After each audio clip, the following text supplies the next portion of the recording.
लिए, ताकि मैं देख सकूं कि मुझे किन किन से युद्ध करना है। अब देखिए प्रश्न, देखिए अर्जुन कह क्या रहे हैं कि मुझे दोनों सेना के बीच में ले चलिए ताकि मैं देख सकूं कि किन किन से युद्ध करना है। जबकि ये बात छिपी हुई तो थी नहीं, ये बात तो क्लियर था ना कि ये दुराचारी थे, दुर्योधन, दुशासन, शकुनी और ये कर्ण, ये जब चारों की युगलबंदी, ये चार यार वही गुलजार होता था और सब कुछ किया उन्होंने। और उस कारण से क्या नहीं हुआ, इन पांचों भाइयों को भारी सभा में द्रौपदी महारानी का अपमान हुआ। अपमान करने का दुस्साहस किया गया। चीरहरण प्रसिद्ध है और सब अपने अपने धर्म में पाखंड, अपने ज्ञान में पारंगत। कौन? तो भीष्म पितामह, कितने बड़े ज्ञानी, गंगा पुत्र भीष्म, जिस गंगा मैया में स्नान करके हम शुद्ध होते हैं, और उनका पुत्र भीष्म कितने शुद्ध पवित्र ज्ञानी होंगे, सोच सकते हैं। लेकिन वहाँ पर एक छोटी सी, एक स्लाइट मिस्टेक कह लीजिए कि भीष्म जी को समझ में भी नहीं आई कि धर्म का रहस्य, गूढ़ रहस्य क्या है। वहाँ पर कम से कम जब एक नारी का चीरहरण हो रहा है तो फिर दूसरा भी कोई धर्म होता है क्या? उन्होंने देख करके भी अपने प्रतिज्ञा में बद्ध थे। इसके साथ आप देखिए द्रोणाचार्य, आचार्य गुरु द्रोण, उसका सामना उस समय करने वाला कोई नहीं था। कैसे परीक्षा वो गुरु की गद्दी पर आए जानते हैं? एक सीकी, एक गेंद, जो बालक थे राजकुमार सब, तो जब खेल रहे थे तो उसका गेंद कुआं में गिर गया। अब उस गेंद को निकालने के लिए वो द्रोणाचार्य जी भ्रमण कर रहे थे, तो बच्चों ने कहा सरकार निकाल दो गेंद। तो उन्होंने सीकी पर सीकी देते देते उसको, गेंद को खींच लिए, निकाल दिए। तब पितामह भीष्म ने कहा कि आप तो गुरु द्रोण हैं, तो इस राजकुमार सब जो भी है राजा राजकुमार, तो इनको शिक्षा दीजिए, बड़ी कृपा होगी। तो वही द्रोणाचार्य थे, बहुत बड़े, वर्ण विद्या में पारंगत, ज्ञान भी था सब तरह का, लेकिन वो द्रोणाचार्य भी वहाँ रहे। कहते हैं जब कोई नहीं होता तो गुरु का ज्ञान काम करता है।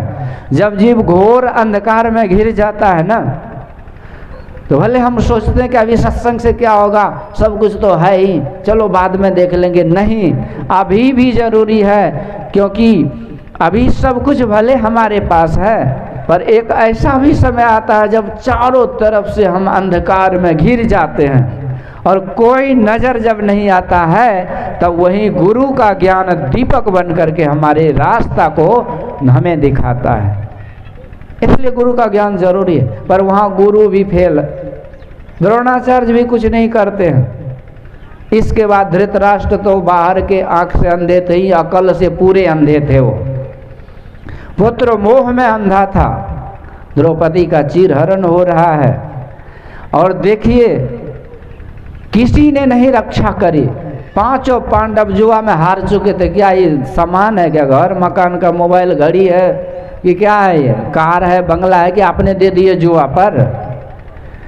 एक नारी होती है, वो पत्नी तो है लेकिन किसी का प्रॉपर्टी नहीं है, वो उसका भी समान अधिकार है। इसीलिए हमारे संस्कृति में राम सीता नहीं बोलते, सीता राम बोलते हैं। जय श्री राम बोलते हैं, अलग बात है, लेकिन सीता राम बोलते हैं। बंगाल में जय श्री राम कहिएगा, ममता बनर्जी पकड़ के जेल में डाल देगी। पर यहाँ आप लोग बोल सकते हैं, जय श्री कृष्ण बोल सकते। लोग कहते नहीं नहीं, हम लोग तो गुरु के उपासक हैं, भगवान का नाम लेंगे तो कुछ गड़बड़ तो नहीं हो जाएगा। अरे तो गुरु शब्द भगवान से अलग थोड़ी है। गुरु का अर्थ भगवान होता, अथवा सबसे जो स्टैंडर्ड शब्द है, सबसे जो वैल्यूएबल शब्द है, सबसे जो पावरफुल शब्द है भगवान का, वो गुरु ही है। गुरु का विश्लेषण, डेफिनेशन क्या है बताइए? गुरु का मतलब होता है छोटा, मतलब बड़ा होता है। और बड़ा का विश्लेषण क्या है? महतो महियान, that which is bigger than biggest, only that things can be called बड़ा। मतलब बड़ा, जो बड़ा से जिससे बड़ा कुछ नहीं है उसी को बड़ा कहते हैं। तो नव सत कोटि अमित अवकाशा, कह नीति नेति निरूप ही वेदा। मतलब जो परमात्मा 100 करोड़ आकाश को अवकाश देने वाले वही ने बड़ा है, तो उसी को गुरु कहते हैं। गुरु का अर्थ ही बड़ा होता है। तो 900 कोटि 100 करोड़ आकाश को अवकाश देने वाले, तो व्यापक व्याप्य अखंड अनंता, अखिल अमोघ शक्ति भगवंता, अखंड है, अनंत है, इसीलिए उसको बड़ा कहते, तो वही है गुरु, वही है भगवान। तो यहाँ पर चीरहरण का दुस्साहस किया गया, पर किसी ने वहाँ नहीं कुछ किया। परंतु देखिए लीला कि सब अपने अपने ज्ञान में बंधे हुए हैं, पर नारी का सम्मान से बढ़ के और कोई ज्ञान नहीं है। पहले सीता बोलते हैं, तब राम बोलते हैं, राधे बोलते हैं, तब श्याम बोलते हैं। तो इस तरह से पहले नारी को आगे किया जाता है, वो कोई किसी की प्रॉपर्टी नहीं है। परंतु दुर्भाग्य देखिए क्या है इस देश का, आज समय का फेर के ये देश का क्या दुर्भाग्य रहेगा, तो हम लोगों का दुर्भाग्य है कि इस तरह से संत महापुरुष कहते हैं नारी का सम्मान होता है, नारी का आदर होता है इस देश में। तो यहाँ पर यही कमी हो गई कि सबका ज्ञान लुप्त हो गया और वहीं पर भगवान प्रकट हुए थे हैं, और इस तरह से ये द्रौपदी महारानी की लाज बची। तो समय के साथ धर्म को कोई मिटा नहीं सकता है, परंतु समय के साथ वो अपने रूप में आ जाता है। तो ये इतना बड़ा इंसल्टी हुआ, इतना बड़ा अपमान हुआ, इतना कुछ हुआ, और ये पांचों पांडव देखते रहे, नहीं कुछ कर पाए। तो ये अर्जुन जानता था और फिर भी कहते हैं बतलाइए कि हमको किससे लड़ना है। भगवान समझ गए इसकी बीमारी बड़ी जटिल है, अभी दोनों सेना के बीच में। अच्छा बोलिए बीच में क्या होता है? आप एक तरफ रह सकते, बीच में there is no place in between, you have to choose either right और रॉन्ग। एक आदमी बोला कि मैं पूछा कि आप मतलब सच बोलते हैं? बोला नहीं न सच बोलते हैं न झूठ के पास जाते हैं। सच भी नहीं बोलते, झूठ के पास भी नहीं जाते। सच नहीं बोलते हैं तो क्लियर है कि आप झूठ ही बोल रहे, झूठ के पास नहीं जाने से बोलने से क्या होगा। भगवान कहते हैं, एक बार जब भगवान से सहायता लेने के लिए पांडव कौरव दोनों आए, तो अर्जुन भी आए और उधर दुर्योधन भी। तो भगवान, अर्जुन की चालाकी थी कि भगवान को पसंद किए और भगवान को अपने साथ लिए, नारायणी सेना लेकर दुर्योधन एकदम प्रसन्न होकर चले गए। भगवान पूछते हैं अर्जुन एक बात बताओ कि मैं तो युद्ध भी नहीं करूंगा, जैसा कि मैं वचनबद्ध हूं कि मैं अस्त्र शस्त्र नहीं धारण करूंगा उस महाभारत युद्ध में, तो फिर तुम मुझ निहते कृष्ण को लेकर के क्या करोगे? रास रचाओगे क्या कुरुक्षेत्र में? वहां तो युद्ध होता है भैया, तो तूने मुझे क्यों पसंद किया? तो अर्जुन कहते सरकार आपकी कृपा से मैं द्रोण शिष्य अर्जुन, मेरे सामने गांडीवधारी अर्जुन के सामने कोई टिक नहीं सकता है। आप नारायण है और मैं नर हूं, और इस नर को नारायण चाहिए, तब ये किसी चीज पर विजय पा सकता है। और मैं चाहता हूं कि कुरुक्षेत्र के युद्ध में मारा भी चला जाऊं तो आपका दर्शन करते हुए शरीर छोड़ूं तो मैं वीर गति को निश्चित प्राप्त होऊंगा और मेरी सदगति निश्चित होगी। और जीवन का यही लाभ है कि अंत समय में प्रभु का नाम इस जवान पर हो। देह धरे कर यही फल भाई, भजिए राम सब काम बिहाई। दूसरा और क्या है? तो इसीलिए मैं आपका दर्शन करते करते मैं कुछ भी करूँगा, ये मेरे जीवन के लिए इससे बढ़ के कुछ नहीं है। और कुछ भी होगा जब मैं आपको आगे कर रखा हूँ तो आप जानो मेरा क्या है। एक मैनेजर होता है, एक स्टाफ होता है, वर्कर होता है, फैक्ट्री में कुछ भी होता है, उसको क्या फ़र्क पड़ता है। लेकिन वही जब ऑनर होता तो सब टेंशन उस पर जाता है। तो इसीलिए मैंने आपको अपने जीवन के रथ का सारथी बना दिया। इस भजन सारथी सुजाना, विरति चर्म संतोष कृपाना। तो आप मेरे जीवन के सारथी हैं, इसलिए मैंने आपको पसंद किया, आपको अपनाया, आपको ही मैंने सेलेक्ट किया। भगवान कहते हैं हाँ अर्जुन, बिल्कुल तूने ठीक कहा, सच्चाई यही है। यस्य योगेश्वरो पार्थ कृष्णो यस्य पार्थो धनुर्धर, कहते जहाँ पर योगेश्वर श्री हरि नारायण भगवान कृष्ण है और गांडीवधारी पार्थ अर्जुन है, वहीं पर विजय है, श्री है, जस है, कीर्ति है, सब कुछ है। तूने ठीक कहा अर्जुन, परंतु सुन अर्जुन, तुम्हारे साथ मैं इसलिए नहीं कि तू मेरा प्रिय भक्त है, मैं इसलिए नहीं कि तू मेरा सखा है, इसलिए नहीं कि तू मेरा रिश्तेदार है, मैं इसलिए तुम्हारे साथ हूं कि कदाचित आज धर्म तुम्हारे साथ है। अर्जुन, तुम धर्म को पकड़े हुए हो और इसीलिए आज मैं तुम्हारे साथ हूं। जहां धर्म होता है वही मैं रहता हूं, क्योंकि धर्म संस्थापनार्थाय संभवामि युगे युगे, धर्म की स्थापना के लिए मैं आता हूं। अब बोलिए, ये बात तो क्लियर हो गई ना कि अर्जुन के तरफ धर्म है और उधर कौरवों के तरफ अधर्म है। फिर ये अर्जुन क्यों कहते कि मुझे दोनों सेना को बीच में ले चलिए, जबकि ये क्लियर है कि धर्म इधर है धर्म उधर है, तो धर्म अधर्म के बीच में कहाँ जाएंगे? धोबी का गधा न घर का न घाट का ही क्या हो गया? दुविधा में दोनों गई माया मिला न राम, तो यही तो बीमारी है ना। हम जानते कि 5 झूठ बोलना, चोरी, नशा, हिंसा, बेविचार, ये सब पाप है, लेकिन इधरो उधरो ये कौन चीज है भाई? बीच में कहाँ कौन सा रास्ता है? There is no compromisation whatsoever, you have to choose one path. एक रास्ता तो सेलेक्ट करना ही पड़ेगा।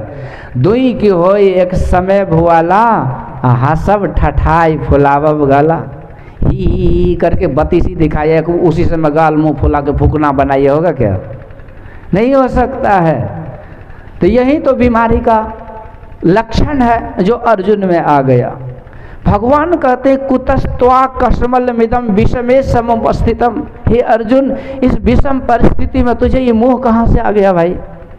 इतना अत्याचारी, दुराचारी, अधर्मी, ये तुझे 12 वर्षों तक वनवास को भेजा और न जाने क्या क्या यातनाएं तुम्हें दी, और फिर भी तू कह रहे हो कि मैं देखूंगा किससे युद्ध करना है। अब अर्जुन क्योंकि वहां गए तो सब अपने रिश्तेदारों से नजर आए, तो भगवान समझ गए कि अर्जुन में मोह के दलदल में ये फंस गया है। तो आज भगवान कृष्णम वंदे जगत गुरुम, आज भगवान जगत के गुरु बन गए। श्री सद्गुरु महाराज की। जगत के गुरु कौन होते हैं? जो जगत के सब जीवों का जिसमें कल्याण छिपा रहता है उसे जगत गुरु कहते हैं, न कि ब्राह्मणों का गुरु को जगत गुरु कहते हैं। भगवान का ज्ञान ही ऐसा है, इसमें सबका कल्याण है। तो यही है आज गीता जयंती। तो भगवान ज्ञान दिए अर्जुन को, लेकिन अर्जुन पहले मोह में फंसे थे। भगवान ने क्या नहीं कहा।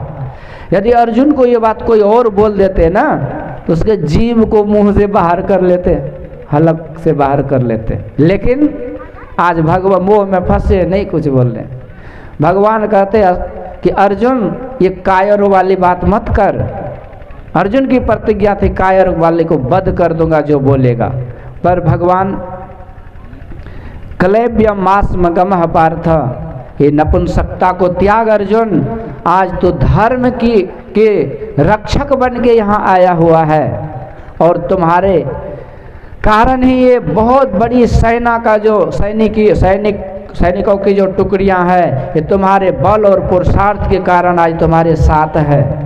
आज तुम्हारे बल और पुरुषार्थ की डंका बज रही है, तो बड़ा यशस्वी है और तेजस्वी और वीर धनुर्धारी है। और अर्जुन, यदि तूने अपने वीरता का प्रदर्शन नहीं किया, जो कि आज तुम्हारे लिए स्वर्ग का द्वार खुला हुआ है अर्जुन, इस अधर्मियों को मारने में यदि तू वीर गति को प्राप्त किया तो तुम्हारे लिए स्वर्ग का द्वार खुला है।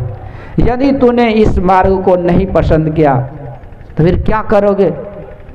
कहते सरकार मैं चला जाऊंगा हरिद्वार, फिर तो वहाँ बैठ जाऊंगा ध्यान पर, और वहीं जो अगल बगल में भिक्षाटन होगा उसी को करके गुजारा कर लूँगा। वो जीवन मुझे पसंद है, न कि युद्ध करके अपने भाई भतीजे को मारना पसंद है। इस पर दयानंद सरस्वती जी महाराज अपने गीता भाष्य का जो क्लास ले रहे थे ना, तो उसमें इंट्रोडक्शन क्लास हुआ था पहले दिन का।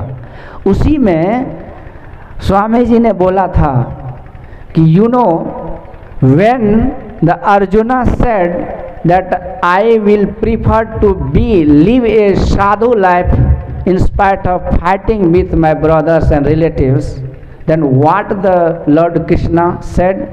Lord Krishna said, Arjun, if you go to Haridwar and sit underneath the tree as a meditator, you know what will happen?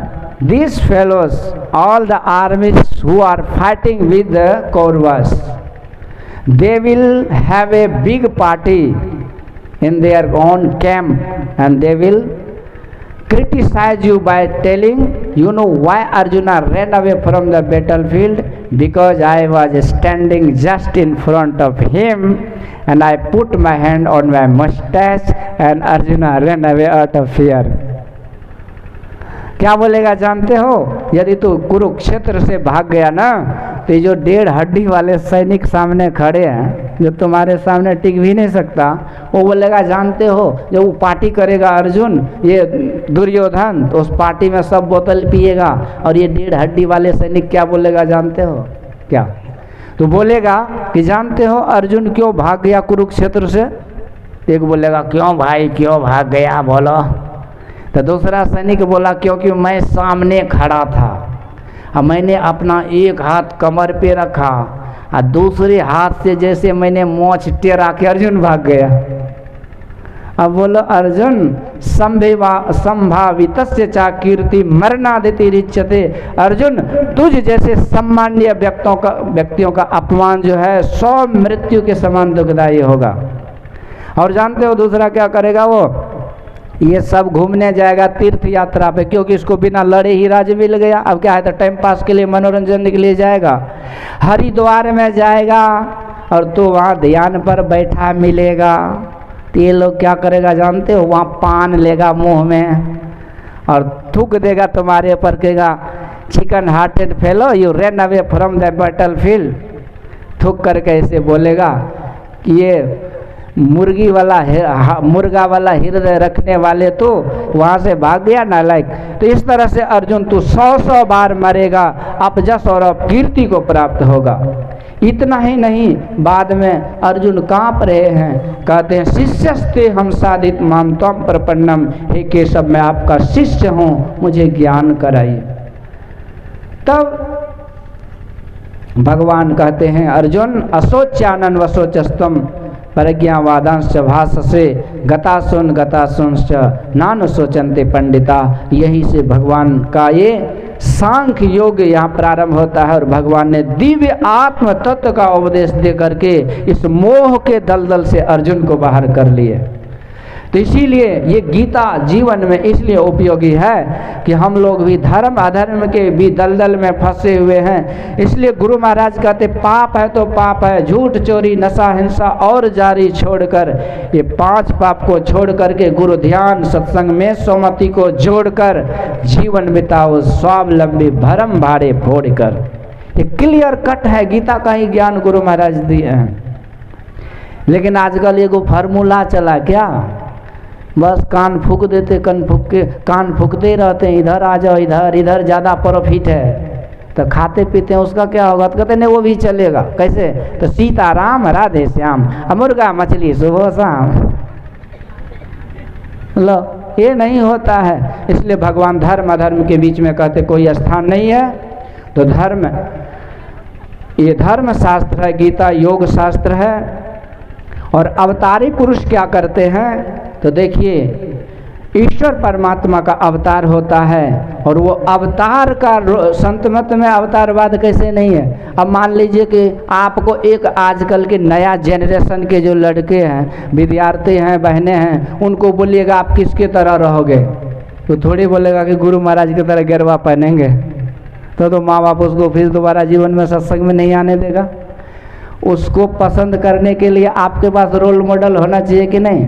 I would like to live a like a lord Krishna who was always victorious, who never was defeated. मैं भगवान कृष्ण को आदर्श मानता हूँ, role model मानता हूँ, जिन्होंने कभी हार स्वीकार नहीं किए, हमेशा भगवान रोल मॉडल है, वो हमेशा हंसते रहे, मुस्कुराते रहे, नाचते रहे, नचाते रहे। ये सब अवतारवाद क्या है? ये हमारे रोल मॉडल है, वे ऑफ लाइफ जो हमको जीना है उसका वो मार्गदर्शन कराता है। और यूँ कह लीजिए कि संत महापुरुषों के शास्त्र पुराण जो है उसका वो ट्रांसलेशन है, वो प्रैक्टिकल है, थ्योरी तो है ही। ये प्रैक्टिकल लाइफ जीने के लिए अवतारवाद का ज़रूरत है, क्योंकि उससे हमारे जीवन में चरित्र का निर्माण होता है। आजकल देखिए घर घर में एक से एक हीरोइन हीरो सबके फोटो है, जो नाम के हीरो है काम के जीरो है उसका फोटो है। तो हम अपने भगवान भगवती का आप देखिए हर घर में लगभग हैप्पी बर्थडे मनाया जाता है कि नहीं? ये कौन सा चिड़िया का नाम है भाई? कहते बर्थडे कैसे मनाते जानते हैं? ये सत्संग ही लोग, हम लोग को बुलाते हैं सत्संग में, 2 घंटा सत्संग करा लेंगे, रात भर बानर की तरह नाचेंगे। तो सत्संग से बर्थडे नहीं मानता क्या? नहीं तो नहीं, थोड़ा सा अलग है। बाल बच्चे क्या है? बाल बच्चे से ज़्यादा गए गुजरे तो उसके माँ बाप होते जो उतना भी ज्ञान नहीं दे सकते हैं कि भाई जन्मदिन कैसे मनाता। जन्म दे दिए लेकिन पता नहीं, अकल नहीं दिए कि जन्मदिन कैसे उसे मनाना है। टोपी पहनेंगे जोकर वाला, सांता क्लॉज का टोपी। गुरु महाराज कहते बनो संत संतान जो चाहो उद्धारकों के जोकर बने हैं। ये टोपी पहने, केक अंडा वाला काटते हैं और जितना भी डेकोरेशन है उसको नोच नाच देते हैं, झूठा कुटा खिलाते हैं। कौन सा बर्थडे है? इसलिए आदर्श अवतारवाद ये सिखलाता है कि how to celebrate your birthday, मतलब अपने जन्मदिन को कैसे सेलिब्रेट कीजिए। तो आप lord Krishna is in front of you, भगवान का जन्माष्टमी प्रसिद्ध है कि भगवान ने कैसे अवतार लिए, किस तरह ब्रजवासियों ने दूध दही मक्खन की नदी बहा दी, और किस तरह से पूजा पाठ को आगे करके जब हम जन्मदिन मनाते हैं तो बच्चा को दवा से ज़्यादा दुआ का काम करता है, आशीर्वाद मिलता है। मार्कंडे पुराण का ये मार्कंडे ऋषि ये प्रसिद्ध है, इसको मृत्यु का 16 साल की इसकी आयु थी, पर इन्होंने जब सप्त ऋषियों को प्रणाम किया तो आयुष्मान भव का आशीर्वाद मिला, तो ये अमर हो गए। तो ये आशीर्वाद, ये दुआ मिलता है भक्ति सत्संग पूजा पाठ से। तो ये जन्मदिन मनाने का रोल मॉडल हम किससे लेंगे? उन अंग्रेजों से, जिसके पास कोई ओरिजिनल संस्कृति सभ्यता नहीं है। तो इसलिए ये भगवान कृष्ण का रोल मॉडल। अब विवाह का, अब दिमाग में तो डीजे का भूत सवार है, उसके बिना कुछ होगा ही नहीं। अब कौन बोला तो कहते कि वो बोला, पीछे पहले डीजे फीजे थोड़ी था। यदि आप परंपरा को ढोरे तो वहाँ भी डीजे नहीं था। तो विवाह के लिए भगवान शिव और माँ पार्वती प्रसिद्ध है, इसीलिए हम लोग शिव विवाह मनाते हैं। ये जो नवरात्र, ये शिवरात्रि में, महाशिवरात्रि में वो विवाह का उत्सव मनाते इसलिए कि हम अपने जीवन में बाल बच्चे के विवाह शादी को किस तरह से करें, तो हमारे अकल को थोड़ा सा ठिकाने पर देता है। तो इसी तरह और देखिए 3 चीज़ प्रसिद्ध है, एक जन्मदिन और दूसरा विवाह और तीसरा मरण।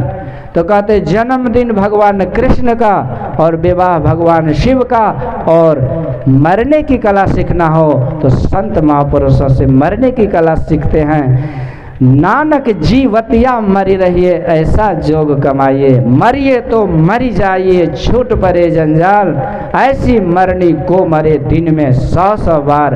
Art of dying you can learn from the sages, art of living you can learn from the satsang, art of getting marriage you can learn from Lord Shiva, art of celebrating the birthday you can learn from Lord Krishna.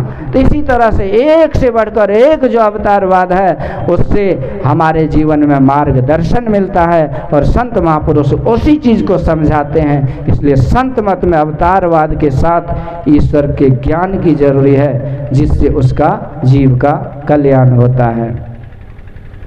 मेरे पास तो घड़ी नहीं लगता, समय ज़्यादा ही हो गया। श्री सद्गुरु महाराज की जय। श्री सद्गुरु महाराज की जय। अभी हम सुन रहे थे पूज्यपाद स्वामी सनातन